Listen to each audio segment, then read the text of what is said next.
Yeah, yeah.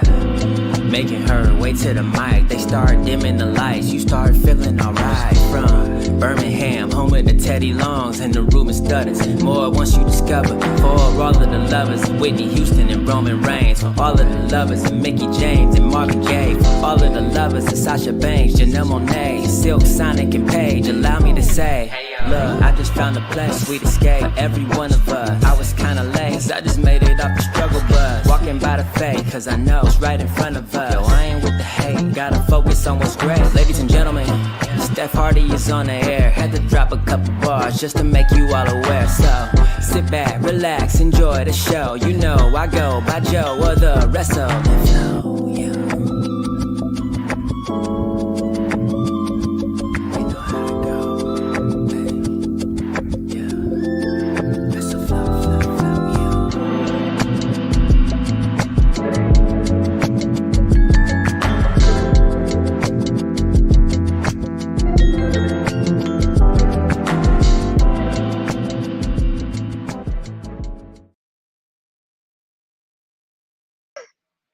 Hey y'all, welcome to a new episode of the Hardy Wrestling Podcast with the girl Stephanie Hardy. For those who may or may not know, because I'm from Birmingham, I have to say happy Magic City Classic weekend. It's a big weekend in Birmingham as we are celebrating the tradition of the Magic City Classic, celebrating this game between Alabama State and Alabama A&M universities. It's the biggest HBCU classic in the country. Alabama is the state with the most HBCUs in the United States, and it has been a party all week long. And your girl has been working, but she's also been enjoying some of the things. And the one thing that I love and will never apologize for is the beauty of Blackness in my city and the beauty of Blackness in myself and in wrestling and in all the things. So happy Magic City Classic weekend to those who celebrate. But of course, if this is your first time watching the Hardy Wrestling Podcast, welcome, and I hope you stay on this journey with me. And if this isn't your first time watching or listening, thank you for all of your love and all of your support. Of course, I'm your girl, Stephanie Hardy, host and creator of this fabulous platform, HWP Extra, and co host of Steph and Cat Talk Wow, the best Wow post show ever, and contributing writer for Fansided's Daily DDT and color commentator that's been featured on various promotions, such as Battle Club Pro, the Belladonna Division, and Black Girl Magic 2022, and Spartan Wrestling. And I'm so happy to be before you on this Friday night to talk about everything that's happening in professional wrestling. I want to be more consistent as we continue to finish this year out, and I'm just so happy to be here to talk about so many amazing things that are happening in the world of professional wrestling. So, without further ado, we're going to get into news and gossipish. We're talking about all of the current events inside of professional wrestling that have been reported on and discussed amongst the wrestling fandom. And we're going to start with something that was unpopular but is gaining a little bit of popularity, and that is the announcement that Money in the Bank is going to be um in New Orleans. Now, of course, this made people feel some type of way when it came to the announcement of WrestleMania initially being New Orleans, because The Rock came and made the announcement of WrestleMania being in New Orleans, only for them to scrap those plans. Um, and have WrestleMania in Vegas again due to WWE president Nick Khan sort of jockeying for it to be in Las Vegas again, seeing as he's from there and just seeing all the prosperity that it brought to the city and all of the above. I was there that weekend. It was amazing.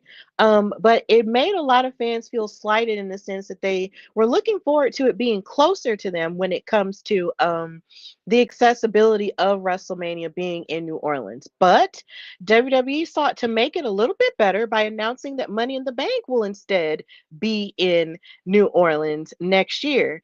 Now, at first, it was announced it was going to be in early August, but then it was pushed back to next September. Now, this blew my mind because, first of all, a pay-per-view happening the weekend of my birthday is always something that I'm going to love simply because of the fact that anytime I feel like something that I love about my birthday as much as I like the more I get older is the fact that my birthday gets to be surrounded by the things that I love more than anything in this world. And the fact that wrestling gets to have a greater presence in this way in my neck of the woods in the South with one of my favorite pay-per-views that has a special place in my heart next year does make me feel really warm inside. Money in the Bank on my birthday weekend on a Sunday sounds amazing. Then on top of that, my cousin, shout out to Zaysha in Georgia. I don't know if she's going to be watching this later, but messaged me the other day and was just like, Stephanie, is this real? And I was just like, yeah, it is real. This is really happening. And she wants to go because since she's been supporting me and also watching a little bit of wrestling on her own, she's gotten kind of into it. So we're thinking about making it into like a cousin bonding type of trip. And I'm really happy about it because a birthday in the Bayou or a birthday on Bourbon Street would be absolutely amazing. Plus, I haven't been to New Orleans in like years, literal years. Last time I went, I was basically a kid.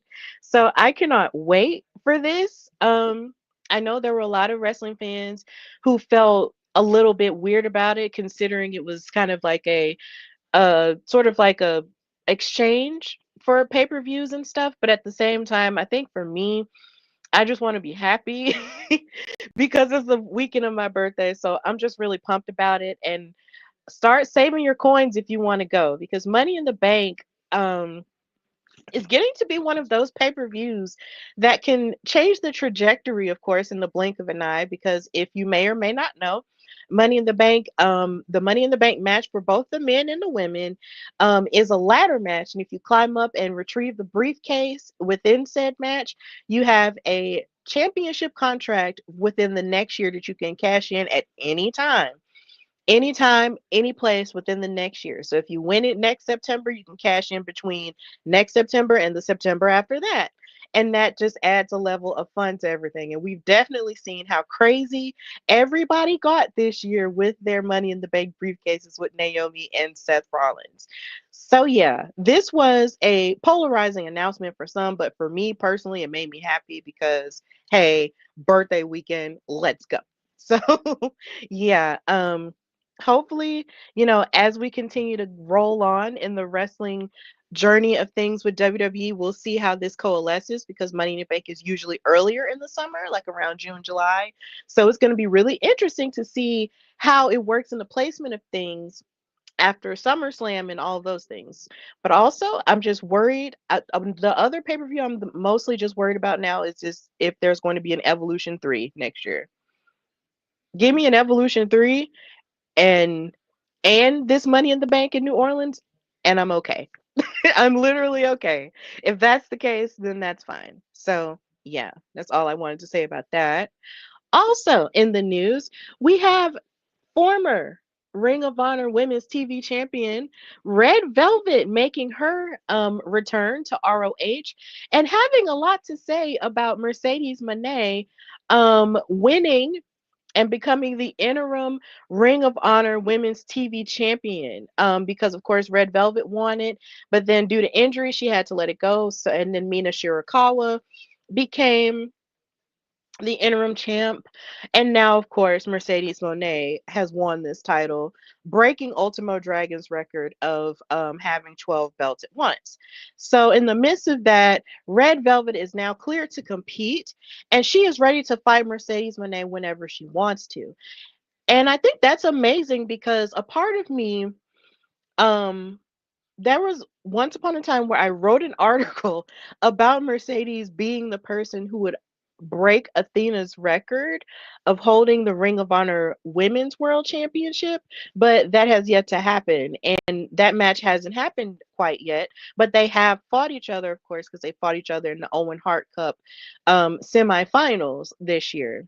And that match was absolutely spectacular. That match actually made my ranking on Daily DDT as in my top 5, and a part of me just really wanted to see them fight for the ROH title, but that's not gonna happen. But I am intrigued to see what Red Velvet does against Mercedes Moné because And I'm also wondering how they're going to present it as well, because Ring of Honor is on a subscription service. And most of what we do see from Red Velvet is on ROH. And a part of me is wondering, okay, well, will she have the opportunity to fight for this championship on AEW television, or is it just going to be behind the paywall of Ring of Honor? Who knows? But I am happy for her getting this opportunity, especially being a black woman and getting this opportunity, and just just continuing to thrive. And I'm happy she's feeling better, because I was bummed out when she got injured. And she was someone who I thought could have gone a little bit farther in AEW, on the AEW side of things. But then, of course, once Ring of Honor was revamped in this way, the opportunity did open up for her more there. I just wish that Ring of Honor was just more available in the age of people having so many subscription services. But, either way, I'm so happy that Red Velvet is jockeying for this opportunity to become the ROH Women's TV Champ again. So big ups to her getting this chance against the GOAT. I'm pumped. I'm pumped about it. And of course, Mercedes definitely has her card full, because she is also um, prepping to defend the Bestia Women's Championship that she won, I believe, in Italy, if I'm not mistaken. So she's getting ready to defend that, as well as fight Chris Statlander for the AEW Women's World Championship, and possibly form a tag team. Well, did form a tag team with Athena to participate in the first ever AEW Women's Tag Team title tournament too. So there is just a lot going on in the world of Mercedes Moné, but there is no rest when you are the greatest women's wrestler of all time. I said it. It doesn't matter who else says it or doesn't say it. I said it. So, yeah, it's going to be cool. I'm pumped about this journey. Also in the news, we had Lady Lee, who's formerly known as Jen Tala, and also Lee Larell in WWE, getting her first booking in wrestling for Beyond Wrestling's November Corona, or November Can Rana. That's what it was. So basically, she will appear at the November 14th show in Cranston, Rhode Island, and the promotion announced this this past Thursday. And the front row is now sold out, and there will be other people on the show like Shotzi Blackheart and other female talent. Now, of course, I did mention her earlier this week in talking about how she had to come online and address the beginning, or the pop out of her relationship with current United States champion Ilya Dragunov, when other people were being weird about finding out about their relationship. And then, of course, she was on LFG in the first season, but then, of course, she did not win. And then she would make appearances on Evolve and NXT house shows, but of course, she was sadly let go in the round of cuts that WWE had. But I am happy that she is still pursuing wrestling in this way and not just giving up due to the setbacks that she's had, because she has the amazing look of it. And I just can't wait to see what more she does within professional wrestling, because she has an aura, clearly. So once she gets everything else together and melded together in one big cohesive unit, she's going to be a star. So I can't wait to see what Lady Lee has in store for us in the indies, and I just want to see her thrive. Also, more in the news, Nikki Bella decided to big up Bailey on her Nikki and Brie podcast that she has with her twin sister. She decided to praise her more by describing her as an incredible human. She said, when we first got there, because if you want your kids to get in the ring, you got to get there early before people start to get in there. And it was cute because Bailey was there. And so Bailey jumped in with him because I wasn't dressed yet in my workout clothes. And Bailey got in there and was wrestling with him, and it was so cute. And then, Mateo, her son, kind of demands a stage or a room. So he was like, "Hey guys, okay, on the count of three." But then he was telling Bailey, "Okay, now you sit," and kind of put her through an ab routine. It was so cute. She showed him a lockup, and then he took the arm, um, and he spun her around. But she was so cute with him. I sent her the videos this morning. This is one thing, and I agree. If I was like to be like Brie, name one person you could define as the heart of wrestling, would it not be her? She is not only an incredible human, so kind and happy, just a really good person, a good soul. You feel it. You're always around her. She's always happy to see everyone. She's kind to everyone. She listens when you talk. She's great at communicating, but she's just like the heart of wrestling. She really is. She loves the business. She gives back to the business. She's a big star. She's such an incredible wrestler. She's really big in this industry and always will be. She will leave such a massive and huge light. I just love her so much. And that was amazing to hear and read from her because Bailey is just a jewel of a person. And from what we're hearing with how she was making Mateo feel safe and welcome in the ring, and just a jewel of a person in general when it comes to giving back in wrestling. Because Bailey, at this stage of her career, doesn't even have to do half of the things that she's doing in wrestling. Like she's going to actually hold a women's wrestling seminar that she had people email her about online and everything, and just hearing their stories and listening to their emails and hearing why they got into wrestling and all the things. It's such a beautiful thing to see her give back in the way that she is. She is one of she was like, honestly, I feel like she's probably number 3 on my list of in my ranking of the 4 horsewomen, because to of course, Mercedes is number 1. Actually, no, I would actually switch that. Mercedes is number 1, Bailey is number 2, and Charlotte is number 3, with Becky being the number 4. And that's just no shade, but Bailey to me, like the match in Brooklyn that she had with Mercedes doesn't, it's like that match does not happen without the greatness of Bailey too. And it's just she is someone who is just so amazing and so great at what she does and in helping others that it's just like, bro, you just can't you can't buy that. You can't manufacture it. She just loves everything about the business. And regardless of where her character is, I'll just always be a supportive of her. So Bailey is awesome. Nikki Bella was really cool for bigging her up like that on her show. And I just feel like women's wrestling and just wrestling in general would actually progress a lot more if people just spoke positively about each other more and not, you know, with so much anger and animosity too, because that can be a thing sometimes. So this was really a great story to hear.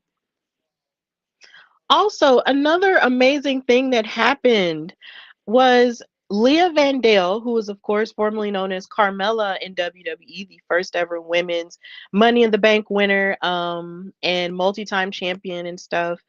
Um, her birthday just passed. I believe actually her and my mom's birthday are on the same day. So her and my mom are birthday twins. It's really cool. I love Libras. She actually retweeted someone else's tweet when they were talking about how much they miss her, and she said that she misses the fans too. And I was just like, "Oh, that is so sweet." Because I really do miss Carmella, and I feel like the decision to let her go broke my heart in a very like quiet way, but it really did like hurt me because and even in speaking about Bailey and Mercedes and stuff, like she came a little bit after them, if not with them. But at the same time, the way that she was able to stand on her own 2 feet after being a part of somewhat of a faction with Real One and Big Bill, of course, was just one of the most amazing things to watch. She was always entertaining to me, whether she was a face or a heel. And I wanted to see more of her um, I wanted to see more of her, of course, after she had her child with Corey and everything and had a healthy baby. And then she just had another healthy baby boy, which was amazing. Congrats to her for that. But I wanted to see more of her like interactions with a Tiffany Stratton or with Chelsea Green. That just would have been entertaining because she's just funny no matter what she does. So to see her get let go the way she was just really hurt me deeply because I always enjoyed the fabulous one. Like I really always did. So of course I know she's doing a great job as an advocate for mothers and of course maternal health. And she's being an amazing mom and stepmom to Corey's children as well as her own children with him. But if she ever decides that she wants to step back into the ring, I'll definitely support it because Miss Ma'am is amazing. I always thought she was amazing. And I felt like there was a level of credit that she didn't really get a whole lot of when it came to her in-ring work because of course there was always so much talent around. But what she gave was great, and I feel like it just deserves a little bit more respect and a little bit more adulation. So I miss Carmella. I miss her so much. And if she came back, I'd be super pumped about that. So yeah, I miss you, girl. Then in the news, we have Athena. Speaking of her, in the swing of things, she chatted with WFAA 8 in Texas about her own women's wrestling show that she was promoting. And then, of course, something else that came up was AEW and its women's tag tournament. And something else was brought up was the possibility of AEW having an all women's PLE slash pay per view. And she revealed that AEW CEO, President Booker, everything, all the things. Tony Khan has given thought to an all women show in the past, but the cards haven't fallen into place as of yet. She is quoted as saying, "Absolutely. I know TK has absolutely thought about that. It's just about timing when it comes to those things. We have the best roster in the world. I know everybody says it, but we actually do have the best roster in the world. I do know that is on his brain. It's been on his brain since I've been in AEW at least. It's just about timing." And I really do hope it happens because I am a sucker for an all women's card. I have a whole show about an all female promotion with WoW. I loved being at Evolution this year. I loved going to Empower years ago and how that was basically the jumping off point for my wrestling media career in terms of interviewing people and stuff like that. So when it comes to all women's cards, those just have a special place in my heart. So if AEW were to ever do one, I would definitely hop on a plane and go wherever it is. Um, I will go to wherever it is. And the thing about AEW is, along with ROH, they have enough talent to do it. They have enough talent to do it, and they have a bit more openness when it comes to people on the indies possibly participating, in it as well. So I hope somewhere down the line they do it so I can go on a trip and see, this show because I love the amount of talent that those women have. And some of those women, don't get a whole lot of shine the way that they deserve. So do an all women's pay per view. Do it, do it, do it, do it, do it. Don't make us wait 15 years, please. I want to do it while I'm able to move. So let's do it. Let's not wait super duper long. Let's do it. Do it next year, like, or even the year after that. Just do it soon, please. And I'm glad that Athena was the one who got to talk about it because she is a history maker when it comes to women's wrestling, even right now being if not the longest reigning ROH women's world champion at this point. She just does a lot of great things for women's wrestling, and I'm just so happy that she was the one to talk about it the way that she was. So big ups to her for bringing it up, and I'm really hoping that this happens for AEW because it would be cool. And in a bit of somber and sad news, Sir Mo, who formerly wrestled in WWE, whose real name was Bobby Horn, passed away. And he had been dealing with multiple health issues over the summer. He was only 58 years old, which really is not that um it's not that old necessarily. It's still relatively young. And he talked about the health issues that he had been facing on social media. He said that he had a major intestinal surgery and for his colon that had not really worked properly in 3 years. Then earlier this month, a fundraiser was started to help him with his medical bills following a diagnosis of septic shock and pneumonia. And Book Pro Wrestler shared the news of his passing late Sunday night, and they stated as, quote, "It is with great sadness that we share the news that Bobby Horn, known to wrestling fans around the world as Sir Mo of Men on a Mission, has passed away."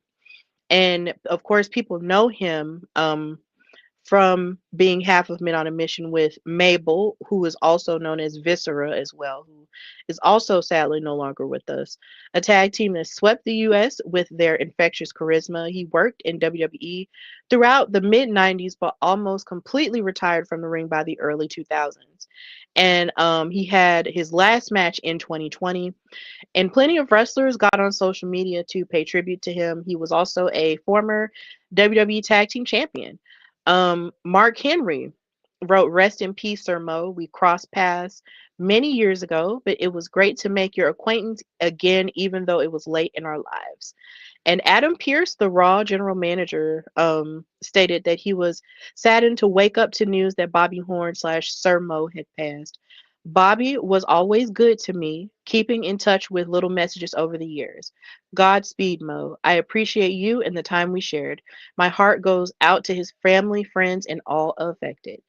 And Leilani Kai, who you may or may not know, was one half of the first women's match to ever happen at WrestleMania 1, stated that he was always kind to me, always smiling, joking around, and treating everyone with respect.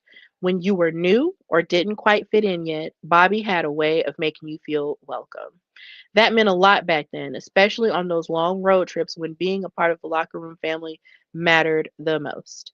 So it seems like a lot of people were affected greatly by his life. And I'm so sorry for those friends and family members who lost him. And it seemed like towards the end, he really did try to fight a lot of the things that he was going through.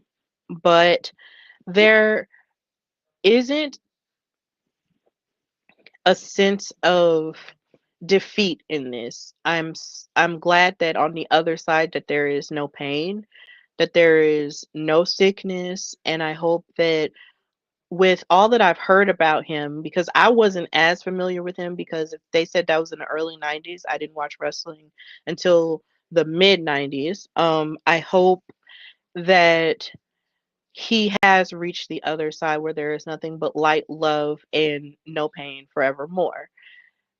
And yeah, I hope that everyone that's affected by this is doing okay and sharing great memories of him, and just keeping your loved ones close. You guys just keep everyone close and just reach out and say hi to those that love you, and just keep everyone close, because times might get hard, but as long as we have each other, we can get through anything.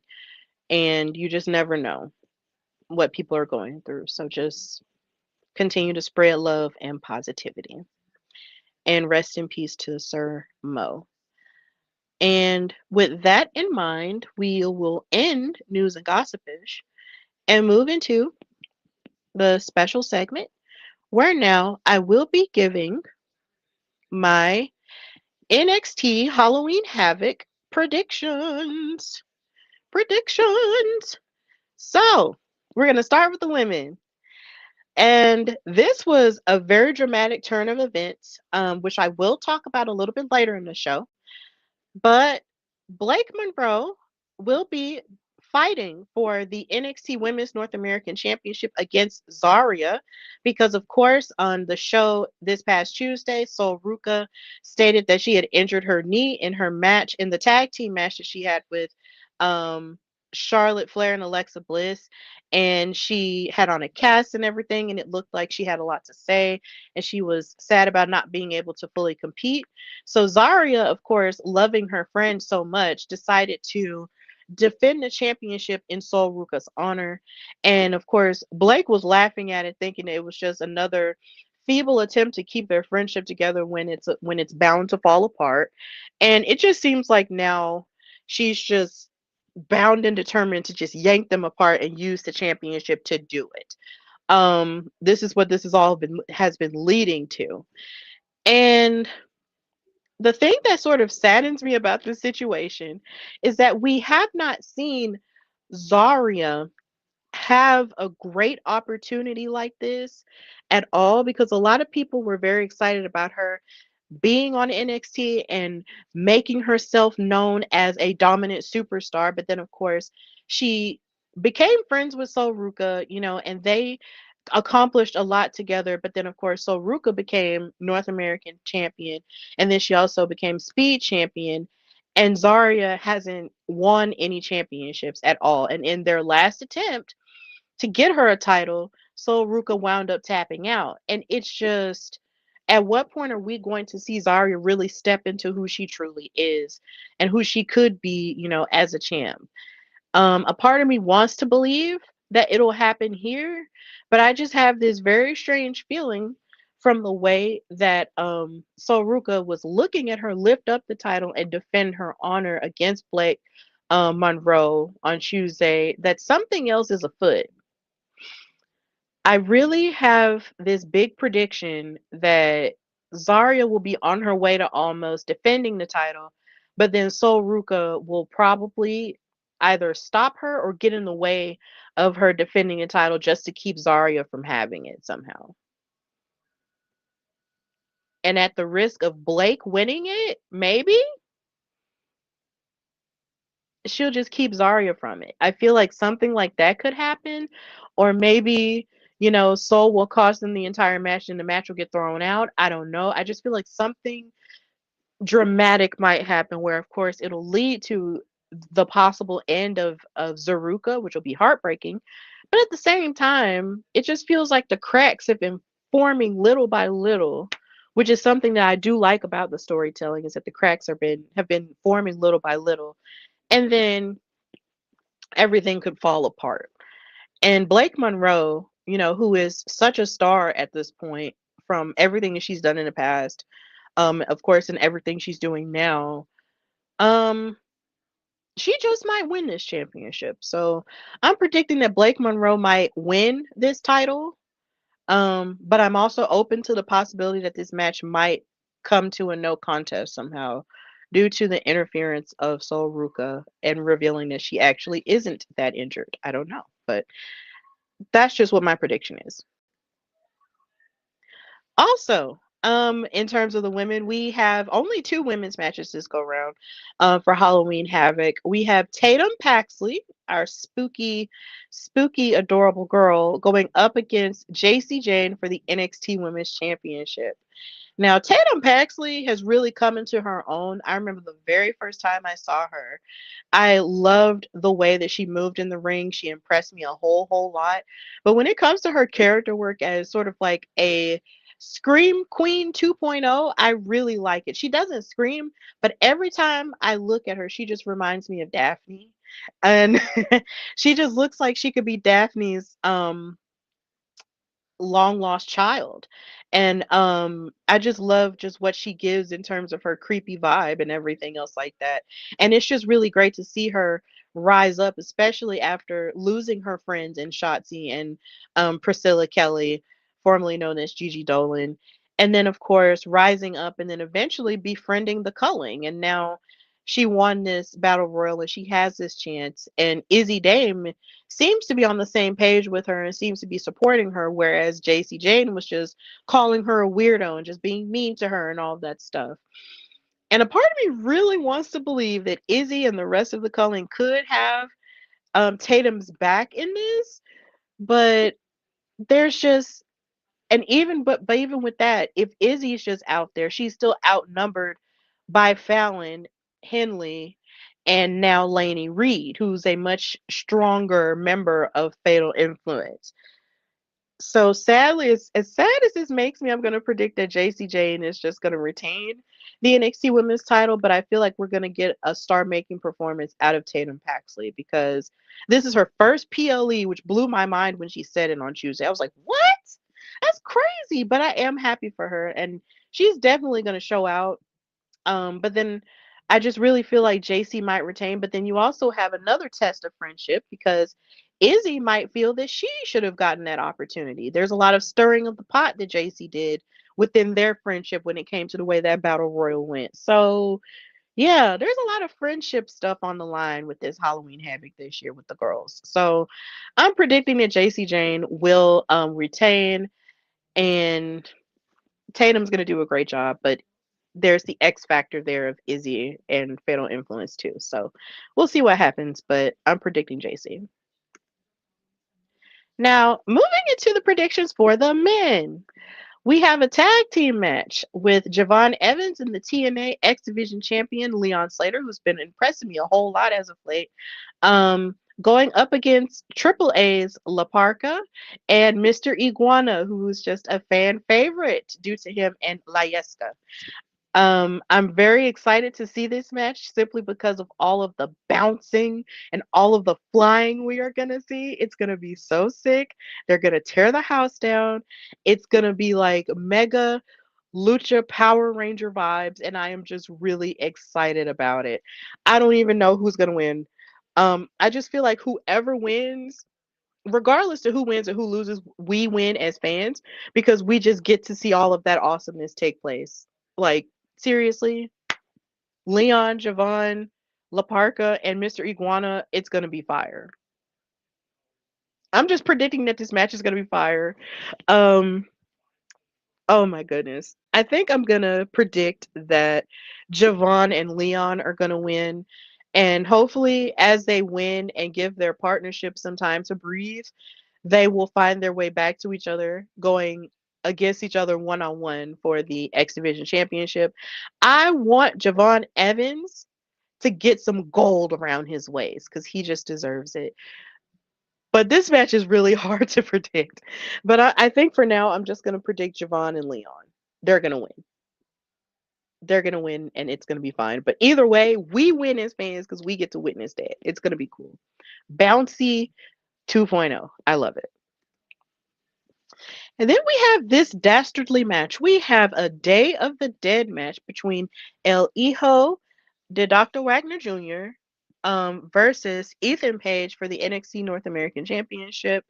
Something that my boyfriend observed the first time he saw El Hijo's championship was the fact that his title that he's currently holding, which has it has all of Central America down to South America on his title.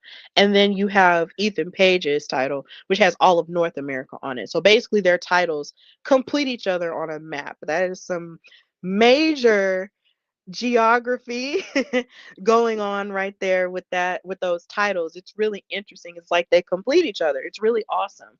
And I was so happy he mentioned that because I was like, oh wow, that's interesting.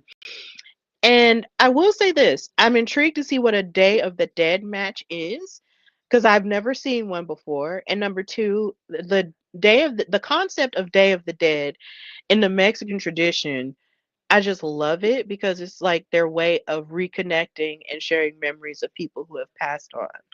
Um and remembering them. I respect that tradition so much, and it's just very beautiful the way that they celebrate. So this being a part of Halloween, because both holidays are sort of intertwined with each other, um, as more and more each year, I think it's really great in terms of the partnership with AAA and WWE. I like that they're mixing those two together. Um, this is kind of hard. Here again, a very hard match to predict, but um, I want El Hijo to win the match. I want him to win the match because I'm not entirely sure who else could challenge Ethan Page at this point for the North American Championship. If you do, let me know in the comments. Which I should have said earlier in the show. Like, if you have anything you want to say or add to the show, please tell me in the comments. I love interactions. But I just, I, hmm, it's just really hard. But I think I'm gonna predict El Hijo is going to win the match because it just seems like um something he's a bit more familiar with, even though Ethan Page is just wants to claim that he's just that dude and he just doesn't need, you know, preparation or whatever. I don't know. I want El Hijo to win so he can hold both of those belts and just complete the belt thing. So yeah, but I'm definitely intrigued to see how this match goes because yeah, it's gonna be cool. And then we have another spooky match. You have the Broken Hardys, even though in this picture they don't look too broken. Going up against Dark State, could be any member of Dark State, to fight for the NXT tag team titles in a Broken Rules match.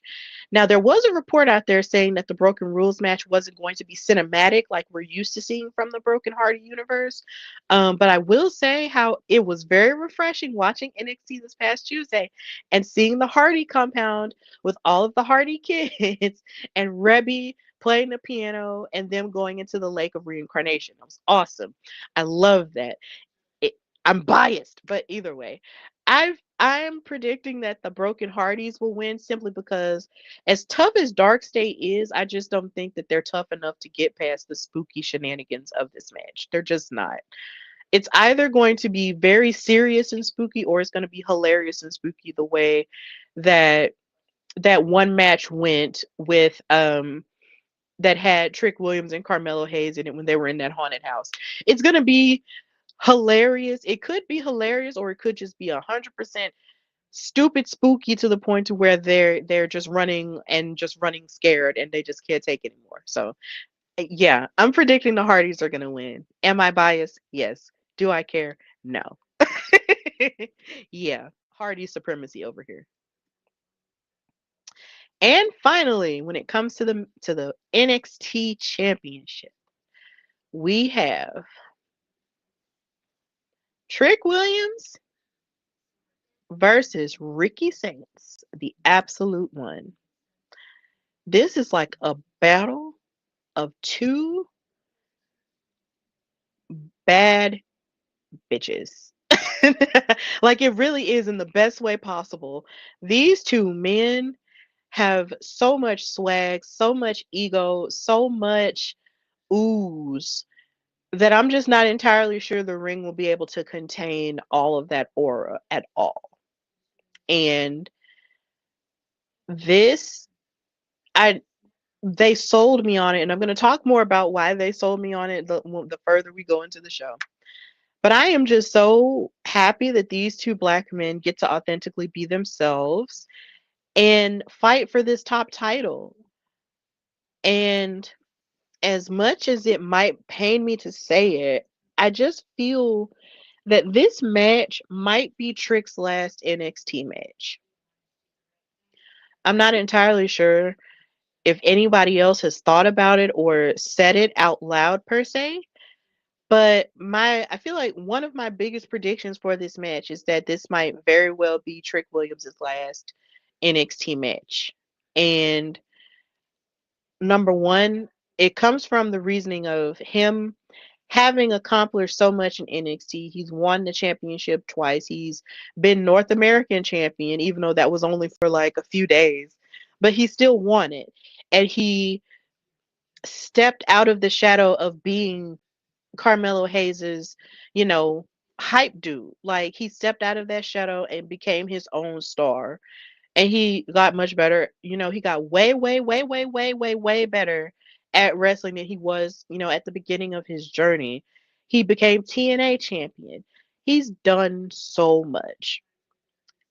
And then my other reasoning behind this possibly being his last NXT match is the time, something that always stays with me for so many reasons is the fact that when the whole mystery of who attacked Trick Williams was going on, and while Carmelo Hayes was fighting to get his NXT championship back from Ilya Dragunov, um, Trick Williams made his big return after the attack during the Carmelo and Ilya match, and it's funny how time works.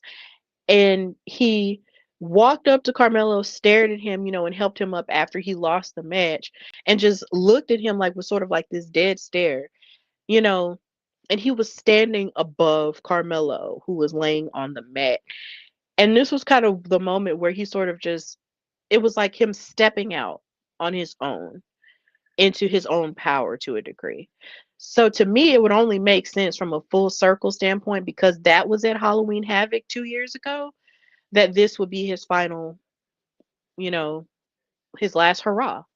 So I really think with this possibly being his last NXT match, Ricky Stark, I mean not Starks, Lord, I'm sorry, Ricky Saints, is going to retain. He's going to ultimately retain.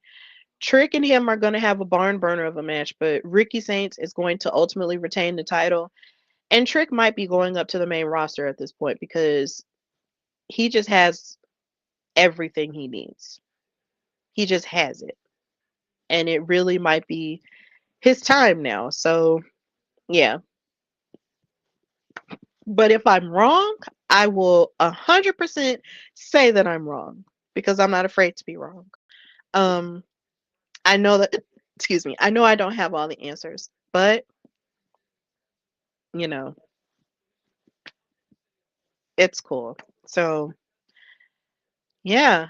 Um, those are all of my predictions for NXT Halloween Havoc. For those who are just need to be reminded of it, you see the date up there. Halloween Havoc is tomorrow at 7 Eastern, 6 p.m. Central, on Peacock and on Netflix internationally. I know it might be a little weird and confusing because there's the whole ESPN thing, blah, blah, blah, blah. But NXT's PLEs are still on Peacock. So you can watch it there in the United States and watch it internationally on Netflix. And this is funny for me because it's Magic City Classic weekend and they decided to put this on this day. And it's just like, but it's not their job to care about that kind of thing. But still, I just think the timing of it is just really hilarious. But those are all my predictions for NXT's Halloween Havoc. I'm really excited about it. And now we're going into what I liked in wrestling this week. It was a lot. We're gonna start with the women on Raw. I loved the performance that Maxine Dupree gave in her Women's Intercontinental Championship match against Becky Lynch. This woman tore the house down in her hometown of Sacramento, California. She popped off, and I've been waiting for this version of Maxine to step forward ever since Becky, gave her that pep talk. I want to say it was last year. Backstage, how she wanted to see more from her, and it just seems like the more she works, the better she gets. It's just awesome to see Maxine really step into her power and train a whole lot more and watch the passion that she has for this and want to get better. And I just love it. I just love it so much. And if it just weren't for that, screwy finish, she probably would have won. But she still is motivated to prove herself and possibly win some gold at some point. And I'm absolutely here for it. So Maxine did a fantastic job. I enjoyed how well she did against Becky Lynch. She did phenomenal. But in the midst of this discourse, which was something that happened in the match that she had, which was a non-title match with Becky Lynch, everybody just kept asking, "Where is AJ Lee? Where is AJ? Why isn't she coming out and helping Maxine? Where is AJ? They are fumbling her. Where is AJ?" No, something, not saying that this is 100% it because I don't know AJ. I don't know her. But when she came back, it was a huge moment. It was amazing. We enjoyed seeing her back in the ring, you know, getting in Becky's face and beating up everybody and beating up Seth Rollins, and stuff like that. It was great. But I feel like something in this age of us wanting everything to be the way that we want it because we love it and love wrestling so, so, so, so, so, so much. I think we're forgetting that these are human beings. And she mentioned on her first Raw back that that she had done some mental health work and that she, to a degree, suffered from levels of anxiety and stuff. But, and my thing is, it's just like, well, if she was dealing with that sort of thing while also maintaining her writer life and doing all kinds of other things, why can't we be understanding of that? There have been people, one of them whom is one of the biggest stars in the company, who have a limited schedule and they can go do movies, do photo shoots, do so many things and then come back and pop up every now and again and everybody will still pop and be happy about it. Why can't a woman do the same thing? Because AJ is not just a wrestler now. She is a wrestler. She's also an author. She writes, her own comic books, and she also writes for TV as far as I know. And she has other projects going on. So, with that being the case, it might be some time where we might not see her. And that's okay because she deserves to have, the run of her life as she so chooses. And if we can sit around and be okay with someone like, Roman Reigns or just anybody else having a part-time schedule and all of the above, we need to become okay with a woman doing it too. And she'll be back when the time is right. And that's okay, you know? And I'm not going to sit here and pretend like I wasn't one of those people sort of pushing for her to win the women's intercontinental title and take it off Becky Lynch. But at the same time, we need to give her time to process everything and then come back when she's ready. So it's gonna be okay. It's gonna be okay.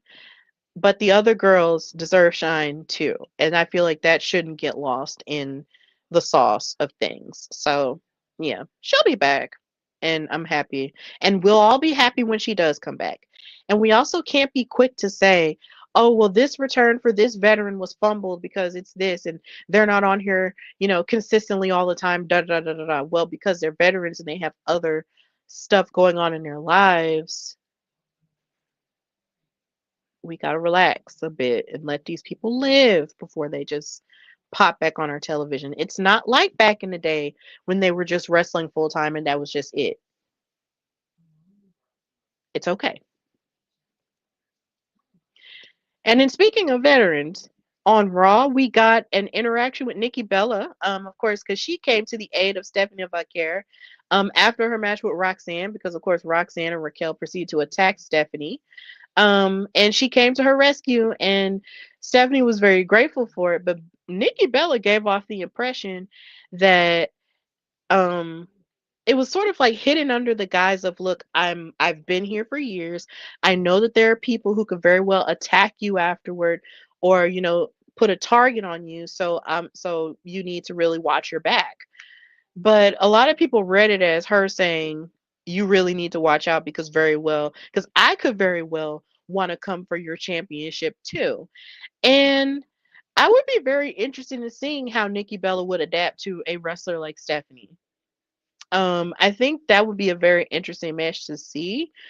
Um, it would be really cool. But if they also want to have a tag team match against Roxanne and Raquel, I would be open to that as well. So yeah, I hope Stephanie knows that she can't be too trusting. But at the same time, it's also nice to see her have a little bit of backup. Also, I just really love how this entire thing just has, here again, amazing Hispanic women at the center of the story with Raquel, Roxanne, Stephanie, and Nikki. Like, that's amazing. Love that. Love that for them. That's amazing representation right there. Then with the women on Raw, we had Becky Lynch get Paul Heyman together in such a way that I felt her words burn my skin. Like, because of course, Paul Heyman is sort of living in the afterglow, if you can call it that, of the Vision turning on Seth Rollins. And then, of course, now Seth is out for the foreseeable future. And Paul was trying to woo Becky. And Becky, of course, wasn't having it because when it all falls down, she's going to be on the side of her husband. She's going to be on her husband's side. And that just makes all the sense because duh, she loves her hot husband. And so she basically she called him a penguin faced prick. And I was like, "Oh." And she said, "Look, Seth knew you were going to do this. He doesn't care about you." My earring fell out. "He doesn't care about you. He was only using you. And please, best believe when you come back, regardless to what Nepo baby you attach yourself to, he's coming for you. He's going to kill them only because he doesn't truly care enough to kill you." And I was like, Becky really reached into some dark stuff there that I've never seen her reach in before. But it makes sense because she's angry. she's very angry, and she's the conduit right now for Seth Rollins not being able to say all the things that he wants to say. So I like it. I like it a lot. So that version of the vision is dead, clearly. Becky isn't interested in that. She's gone out of that. So she stands by her man. Her man, her man, her baby, her baby, her baby. Shout out to Megan Thee Stallion. I love her girl. It came out today. It was great. Huh. And when it comes to the men of the vision, they of course came out and gave Seth Rollins championship to Adam Pearce because Adam had to strip him of the title because he's going to be out with his injury, which is something that really bummed me out a bit. And what really bummed me out even more about the situation was the fact that when you think about it, people on social media, on Twitter, were showing the parallels between Naomi winning Money in the Bank and Seth winning Money in the Bank this year because they won the briefcases earlier. They cashed in, albeit, of course, Seth did in a very dramatic fashion, which is, of course, and Naomi did hers in a dramatic and amazing and surprising fashion that left us with whiplash that I will remember for the rest of my life and get chills thinking about forever. But I'm still not over Evolution, guys. They both cashed in, they both won both versions of the World Heavyweight Championships, only to have to give those titles up. But the thing that bugged me though was the fact that you had people online saying that Naomi had to give her stuff up due to injury. A pregnancy is a pregnancy, it is but isn't an injury in the sense, because mind you, I know I've never been pregnant. Don't really plan on it right now.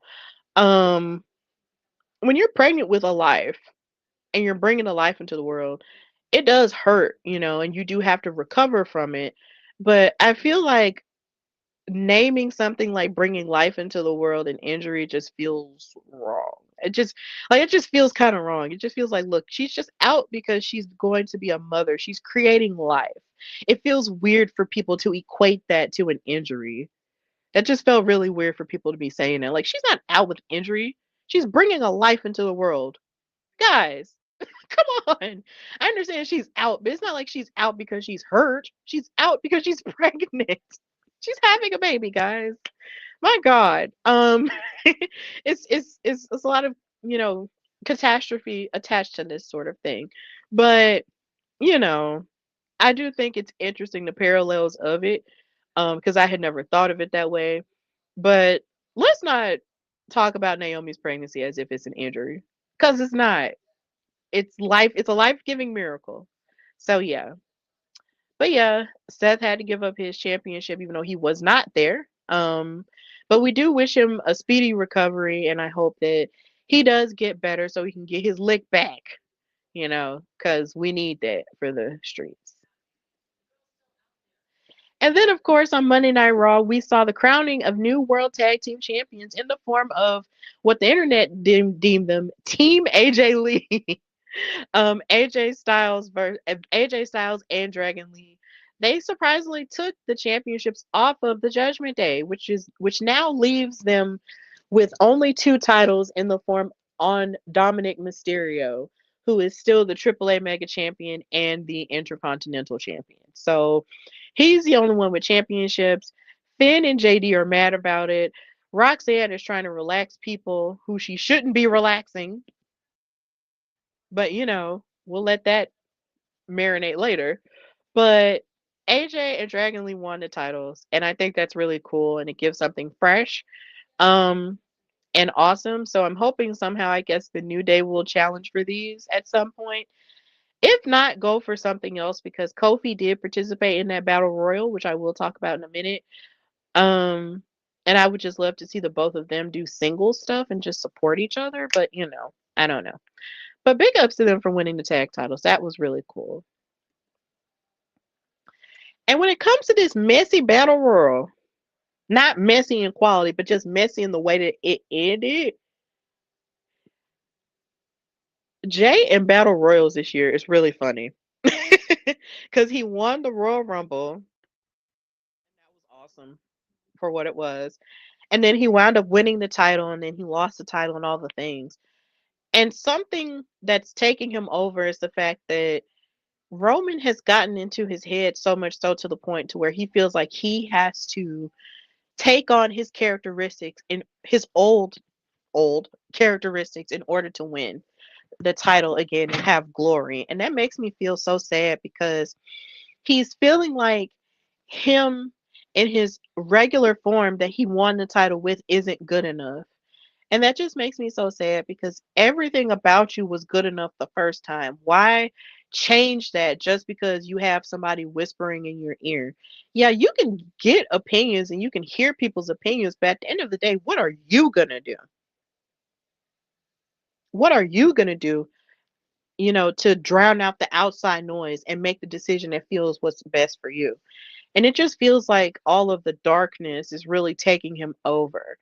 So, and it's taking him over so much so to the point to where he's even sacrificing his brother's glory for that. And that was so ugly. I was just like, so you gonna do that to your twin who hasn't even had a chance to shine?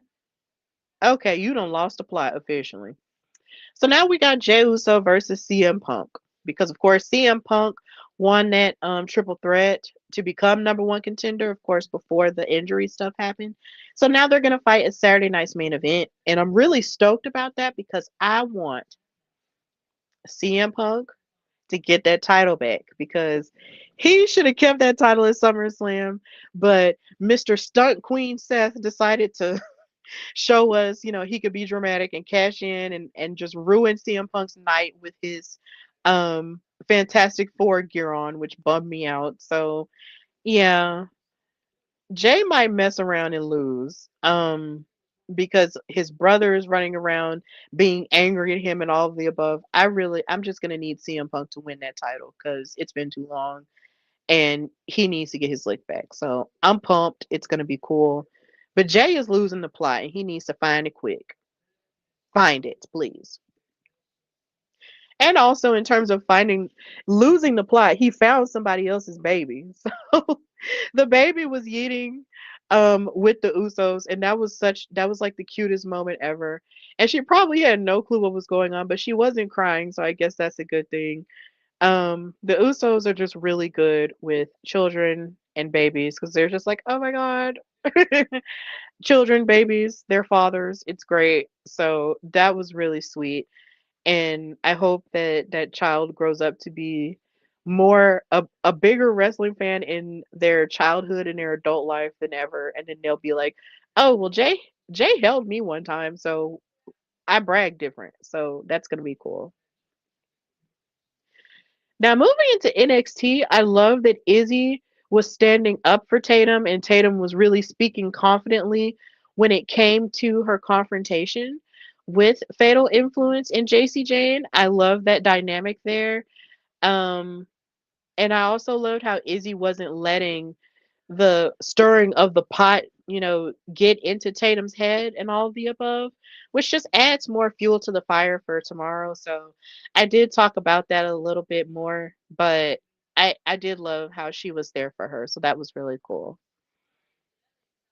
Something I did not love, however, was the NXT girls dumping out Kalani Jordan stuff because she's the TNA Knockouts champion and was assigned to be on Team TNA for the showdown. I'm like, well, what did y'all want her to do? Y'all wanted her to literally like turn her back on the brand that she's the champion of and, just be with y'all and y'all threw her stuff out. So y'all just want her to what? Get ready in the bathroom? Like that just wasn't fair to me. Plus, not to mention, since the showdown is over, what's the point in doing this now? Like, why are we doing all of this now in reaction to it? Like, that just made no sense. Like, if she's the knockout champion, I honestly think, and instead of throwing her clothes out, maybe you guys could step up your game and actually challenge her instead of doing this middle school type stuff. Like, that was just really dumb. I hated that so, so much. It was loser behavior, and I didn't like it. But then I also hated the fact that Kalani decided to get an attitude with Jordan Grace, who was just trying to help her and all of the above, and be all like, oh, well, you don't have a championship in NXT, right? And I was just like, that was very below the belt. That was unnecessary. And I'm sitting here like, you're talking a whole lot of stuff for somebody whose stuff just got thrown out. Like, girl, relax. But still, it was rude, and I feel like that was just trashy. So put her stuff back in the locker room. Put some respect on her name before she winds up slapping y'all. Because I honestly feel like Kalani is just being a little bit too nice, and she needs to get buck again, if not a little bit more buck, because it just needs to happen. So yeah. And then of course you had the interaction with Soul being hurt.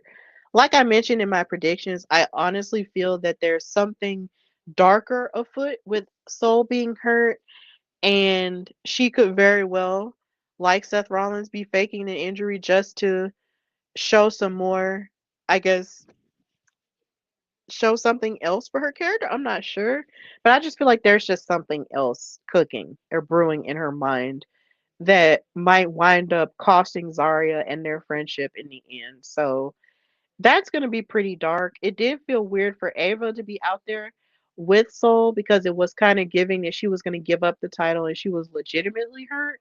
But it was just something in the way that Soul was staring at Zarya when she held up that title over Blake that just kind of gave something else. So I can't wait to see what unfolds with that tomorrow. So, and then of course, like I mentioned earlier, you had the Hardy compound make its grand return to its grand return to television with WWE. So that was really awesome. They were walking about and Jeff was limping still, and I was just like, Jeff, are you okay? Why are you limping? Please. But then of course they went inside the Lake of Reincarnation and came out as Broken Matt and Brother Nero. So Dark State, I hope you got your diapers on. Like Queso would say, because it's spooky time. It's spooky time. Now, moving into AEW Dynamite, something that made me sad and low key irritated me was that I was looking forward to Mercedes having her celebration for winning 12 belts, and it winds up getting destroyed because of Harley Cameron and her puppet, Monet, her mini Monet, as she calls her. And then the cake was out there and it winds up getting and she winds up getting tossed. Um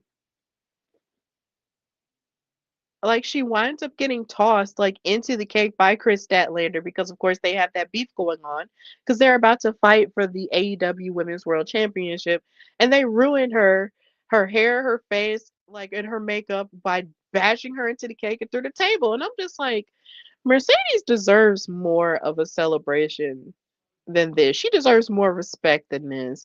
How y'all gonna do the goat like that?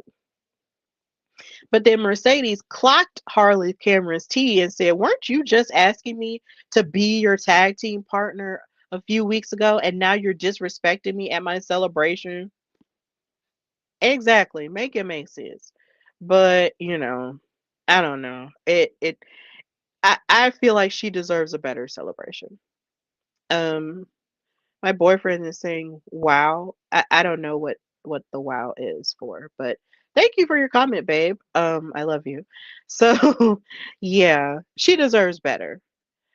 And then of course, with her still having cake stains on her face, Athena confronted her backstage and actually wanted her to be her partner for the women's tag team title tournament. And I'm just like,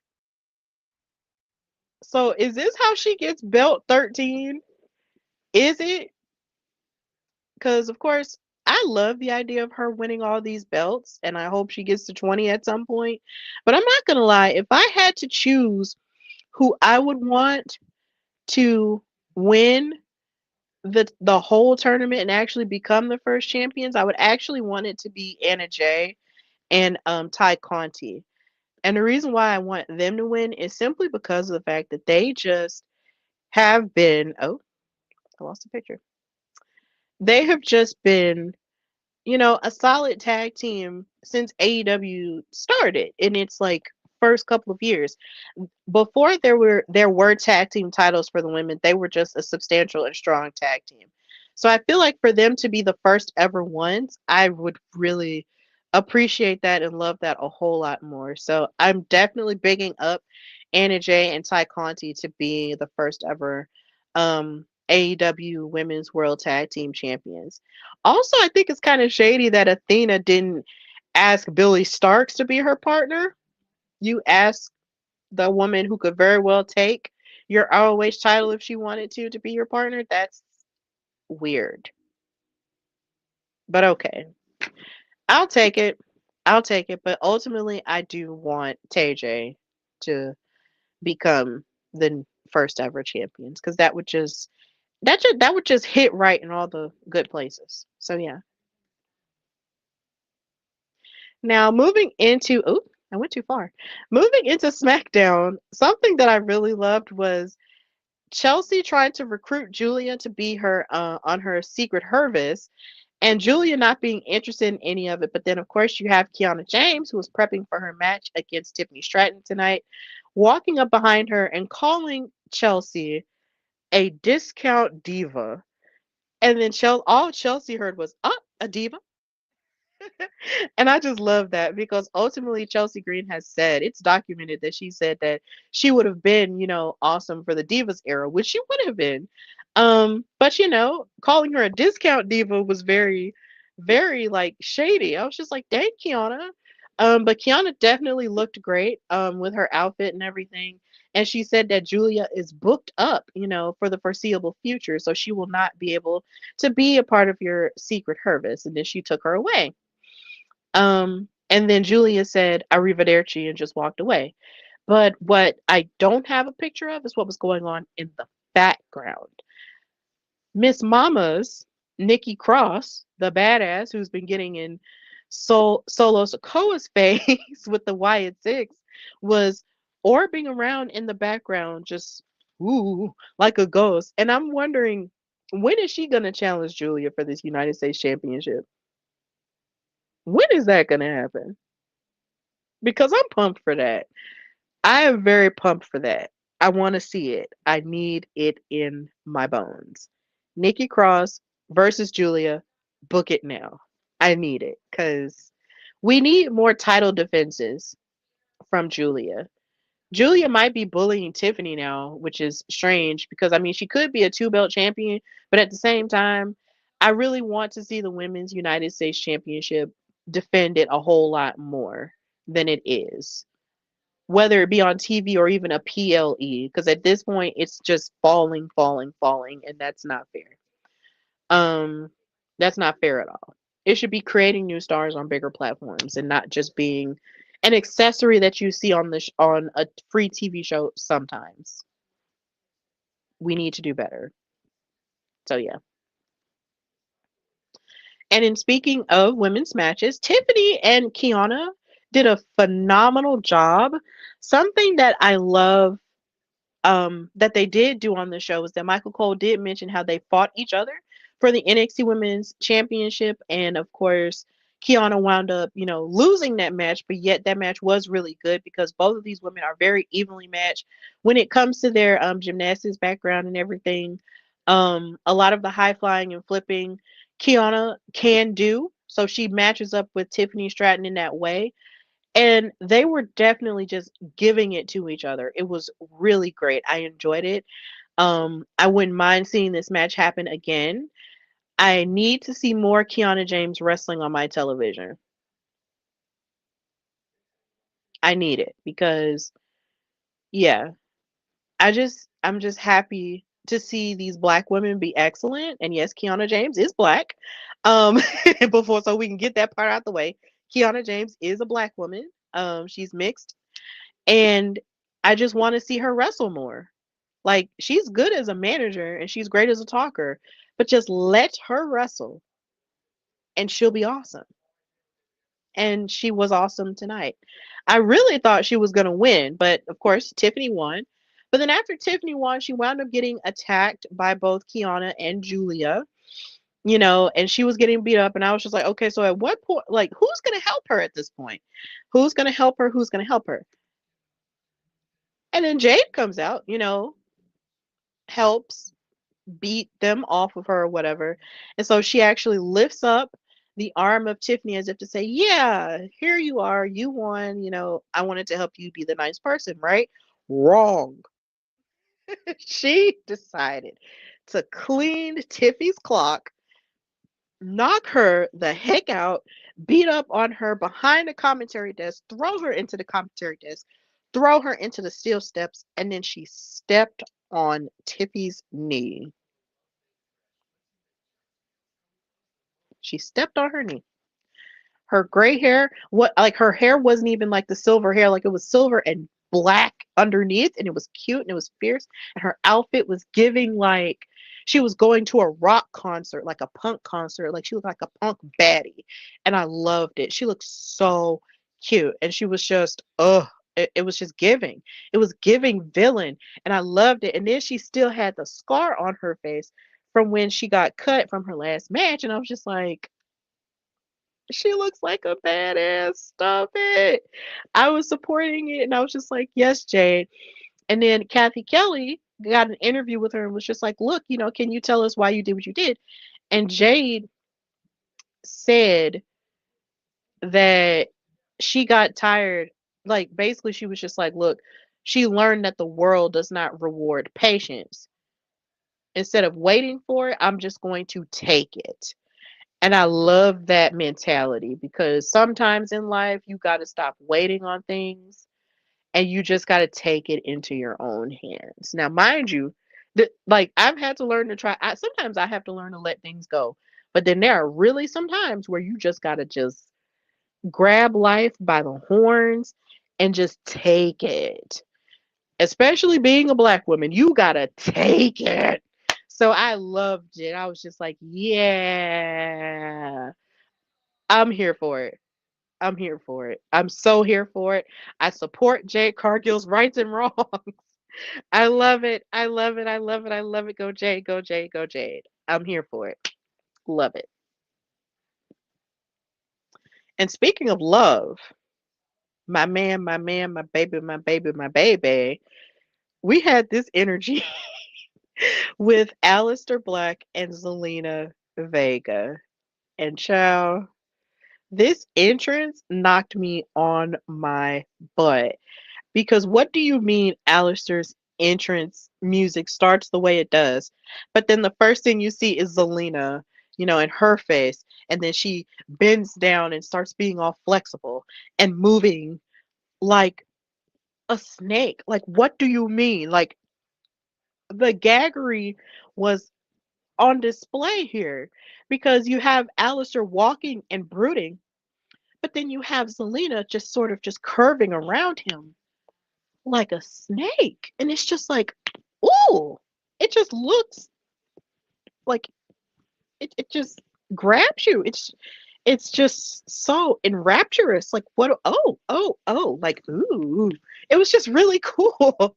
I was just like, Zelina girl. Ooh. The flexibility was just gagging me. I was like, Zelina. But then it's like with the way she was looking at him as she was swirling around him, I was just like, uh, do y'all want to be alone? Do you need to do I need to close my eyes? Cuz it was just giving what it needed to give. It just gave dark, sinister love. And it was just like, whoa. Like it was just really cool. And just with the way that she was watching him in the ring and moving back and forth and even getting involved in the match like she used to in NXT and stuff, it was so cool.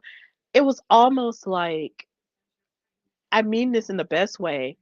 It was like Aleister Black was Lord Voldemort and Zelina was his Nagini, if you're into Harry Potter.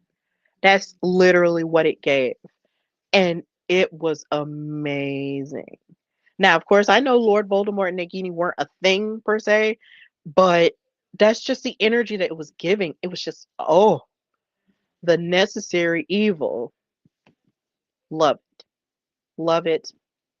Give me more of it. I love it. Loved it. It was a slay. And then we had Carmelo. Carmelo. He is making his presence felt. Kathy Keller was really working it out when it comes to these interviews tonight. She asked him, what's going on with you and the Miz, and he basically said, "Look, when you put your hands on me, all bets are off." I'm paraphrasing. And he said, "Look, you put your hands on me, I put my hands on you. At this point, we're even. So now I'm just trying to focus on what's rightfully mine." And then he referenced the fact that he sees the support and the love that people are giving him on social media and how much he appreciates it. And that felt very genuine, like it wasn't Carmelo talking, like it was actually, the real him talking. And that felt really good because we be screaming your name out here, Carmelo. Like we really want him to get his things now because it just feels like it's been far too long in comparison to how quickly everybody else has been going. And I just now, of course, everybody has their own journeys. And just because you win everything immediately does not exactly mean that you're always, you know, destined for a certain path or, that your work is always the best. Because even Jennifer Hudson did not win American Idol. So that's fine. But at the same time, I'm glad that Carmelo said that in that promo and that he's ready to prove himself and just ready to focus on being him. And I'm glad he said that. And then in the midst of this, Kit Wilson gets in his face and talk about toxic masculinity and stuff. But then Carmelo's like, "Okay, if you want to talk all this trash, let's fight next week." So yeah, it's gonna be cool. But something's telling me we're gonna see the Miz try to, interfere somehow, and it's just gonna get real heated up in here. But I was just happy to see Carmelo get this moment, and I'll be happy to see him fight Kit Wilson. But I do miss Elton Prince. I miss Pretty Deadly as a collective. I need them back. So yeah. Um, and I think that's it. That's really all I liked from wrestling this week. And there was one more thing I wanted to discuss just in terms of the mystery of who attacked Jacob Fatu. Um, there are a lot of people who feel like maybe, excuse me, that even though Drew McIntyre is like the prime suspect, there are people who think that it might be Randy Orton who did it. And that is something I wouldn't put past him because he's been sneaky about things like that before in order to get what he wants. He's not above emotional manipulation. So we just gotta wait and see how this happens and all of the above. But wrestling this week was really cool and it's only gonna get cooler because of tomorrow, with Halloween Havoc. And it's just gonna be really cool. So thank you guys for watching this episode of the Hardy Wrestling Podcast. And of course, if you did not catch it live, know that you can go on the YouTube channel and watch the new episode there and subscribe to the channel. Of course, the channel has the logo with the HWP in the middle of a diamond shaped ring and get those subscriber numbers up. And anytime you see any shorts or videos that I might share, please share those. And of course, you can follow me, your girl Stephanie Hardy, on Instagram and Twitter at Queen Steph Hardy. You can follow the show, The Hardy Wrestling Podcast, on Instagram at Hardy Wrestling Podcast and on Twitter at Hardy Wrestle Pod. Um, you can listen to the show also on Apple Podcasts, Amazon Music, Amazon Podcasts, iHeartRadio, and Spotify. And please, please, please subscribe to the YouTube channel and ring the bell so you can get notified every time I go live or post anything or whatever. I am doing my very best to remain even more consistent. And of course, coming up pretty soon, the co host of the Hardy Wrestling Podcast, Bianca Addison, will be joining me. We just have to meet and get some stuff together first, but it's going to happen real soon. And it'll be a great way to start the holiday season. So it's going to be cool. And Also, read all of my articles on Daily DDT. Continue to support my writing bag, as well as, read that top 10 that I made of Mercedes Monet's greatest matches. And it is Monet approved because she saw it and said it ate. And I'm going to, keep that feather in my cap or that feather in my fro for the rest of my life. So please read that and all my other stuff as well, and just continue to support your girl. And also, if you are interested in booking me for like a show to do ring announcing or commentary or whatever, you can email me at hardywrestlingpodcast@gmail.com or DM me on my socials and we'll work some stuff out. Also, buy my merchandise. I know it's been a minute since I've mentioned this, but I do have merchandise on foryourwear.com. That's FORURWEAR.com /Hardy Wrestling Podcast. Go on there and buy my Alabama wrestling t-shirt if you're interested in wearing a shirt that represents something different in terms of trivia involving the state of Alabama and all of its wrestling icons. You can buy that t-shirt. Um, as well as buy my Bold and the Bloodline t-shirt, which celebrates the Bloodline storyline as the ever crazy and ever expanding soap opera that it continues to be, which was inspired by The Bold and the Beautiful, which is a CBS soap.